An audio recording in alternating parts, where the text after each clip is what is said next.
इस news के sponsor है यशपिन therapy end हिजामा centre, Jamiat उलमा hospital, रहमतबी टेकडी, नियर पासपोर्ट ऑफिस, सोलापूर।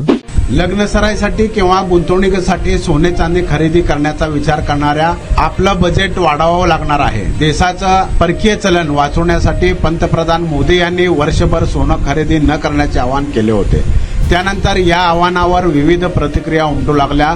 अशातच आता थेट केंद्र सरकारनं मोठा निर्णय घेतला आहे। रात्रीतून घेण्यात आलेल्या एका निर्णयाने सोन्या चांदीचे दर चांगलेच वाढले आहेत। केंद्र सरकारने मंगळवारी एक मोठा निर्णय घेत सोने चांदी आणि इतर मौल्यवान धातूंच्या आयात शुल्कात मोठी वाढ केली आहे। वित्त मंत्रालयाने जारी केलेल्या अधिसूचनेनुसार हे नवीन दर आजपासून 13 मे 2026 पासून लागू झाले आहेत। सरकारने सोन्यावरील एकूण प्रभावी आयात शुल्क 6% थेट 15% केलेले आहे। मूळ सीमा शुल्क हे 5% वाढवून 10% करण्यात आले आहेत, तर कृषी पायाभूत सुविधा आणि विकास उपकर हे 1% 5% करण्यात आला आहे।